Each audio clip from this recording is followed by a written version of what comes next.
గత ఎన్నికల్లో వైసీపీని బురిడి కొట్టించిన నకిలీ వ్యూహకర్త ఇప్పుడు అదే పనిలో ఉన్నారు.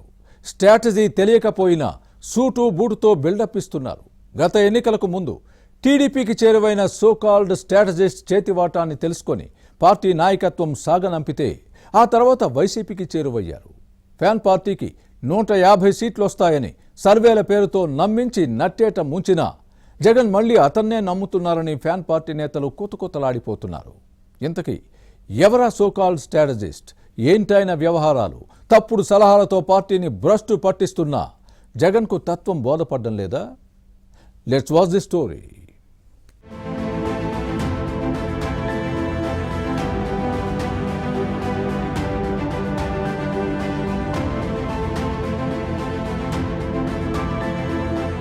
ఎన్నికలొస్తే వ్యూహకర్తలకు చేతుల నిండా పనే. వారి సక్సెస్ రేటు, వాస్తవాలు, అవాస్తవాల్ని తెలుసుకోకుండా కొందరు గుడ్డిగా నమ్మేస్తారు.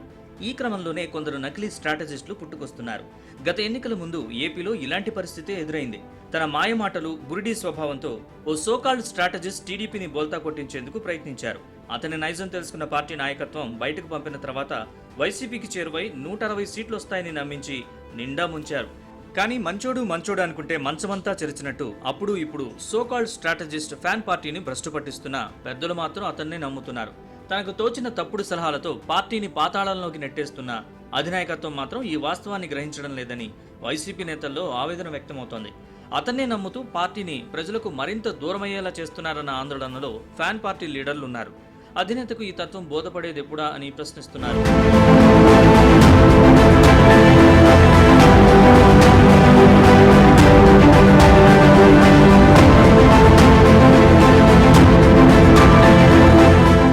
పాలన ఎంత అరాచకంగా సాగిందో, టీడీపీ నేతలు ఎన్ని ఇబ్బందులు పడ్డారో వేరేగా చెప్పాల్సిన పని లేదు. అప్పట్లో జరిగిన స్థానిక సంస్థల ఎన్నికల్లో ఎంత హింస ప్రజ్వలిందో అందరికీ తెలిసిందే.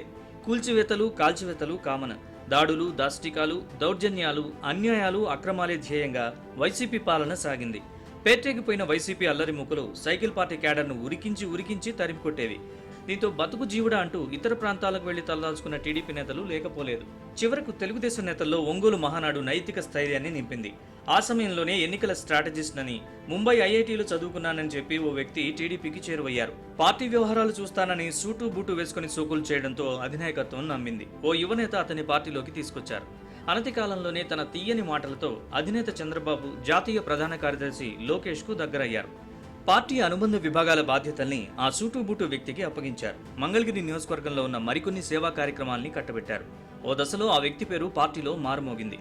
ఏది ఉన్నా అతన్నే కలవాలని అధిష్టానం చెప్పేది. కొంతకాలం గడిచిన తర్వాత వ్యూహకర్త అసలు రంగు పార్టీ నాయకత్వానికి అర్థమైంది. నిజస్వరూపం బయటపడింది. పదవులు ఇస్తామని నేతల దగ్గర డబ్బులు గుంజడం, మంగళగిరి నియోజకవర్గంలో సేవా కార్యక్రమాల్లో చేతివాటం ప్రదర్శించారని తేలింది. అయ్యగారు దుకాణం తెరిచారని తెలియడంతో ఆకస్మికంగా సాగనంపింది తెలుగుదేశం అధినాయకత్వం.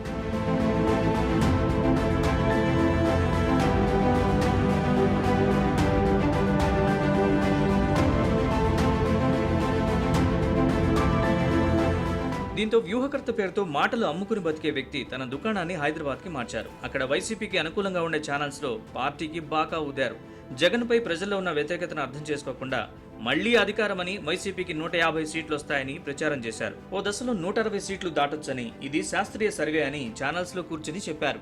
చివరికి ఆ సోకాల్డ్ స్ట్రాటజిస్ట్ చెప్పిన సంఖ్య టీడీపీకి వచ్చింది. అప్పటికే తన సర్వేలతో అయ్యగారు తాడేపల్లి ప్యాలెస్ కి దగ్గరయ్యారు. సూచనలు, సలహాలు ఇచ్చారు. జాతకం తిరగబడ్డంతో చిన్నగా తాడేపల్లి ప్యాలెస్ లోనే మకాం పెట్టేశారు. జగన్ను మళ్లీ ముఖ్యమంత్రి కుర్చీలో కూర్చోబెట్టే వరకు తాను విశ్రమించనని శపథం చేశారు. ఇప్పుడు వైసీపీ అధినేతకు తల్లో 4గా మారారని చెబుతున్నారు. కార్యక్రమాలను ఆ సూటుబూటు వ్యక్తి డిజైన్ చేస్తున్నారని సమాచారం. పొదిలి, సత్తెనపల్లి పర్యటనలు పార్టీ పరువును బజారుకి ఇచ్చాయి. ఎన్నికల్లో పరాజయానికి ఈవీఎంలు కారణమని సూత్రీకరించింది ఆ ఐఐటీఎన్ఏ అని పార్టీ కీలక నేతలకు తెలిసింది. అర్థం పర్థం లేని కార్యక్రమాన్ని రూపొందిస్తూ తలనొప్పిగా మారారని అంటారు. గతంలో తెలుగుదేశానికి పట్టిన దరిద్రం ఇప్పుడు తమకు పట్టిందని ఆ పార్టీ కీలక నేతలు ప్రైవేట్ చర్చల్లో గగ్గోలు పెడుతున్నారు. ఈ విషయం ఎవరో ఒకరు జగన్ చెవిలో వేయాలని కృష్ణా జిల్లా వైసీపీ సమావేశంలో నేతల మధ్య చర్చ జరిగింది. అయితే పిల్లి మెడలో గంట కట్టేది ఎవరన్నదే అసలు సమస్య. అంతేకాదు ఆ వ్యక్తి ఐఐటీలో చదవలేదని నేతలు చెప్పేస్తున్నారు. పూర్తి స్థాయిలో పరిశీలిస్తే ఇంకా చాలా విషయాలు వెలుగులోకి వస్తాయని అంటున్నారు. తెలుగుదేశంలోనే తీసేశారంటే పరిస్థితి ఎలా ఉందో ఊహించుకోవాలని కూడా పార్టీ నేతలు అంటున్నారు. మరి ఫ్యాన్ పార్టీ పెద్దలు ఏం చేస్తారో చూడాలి.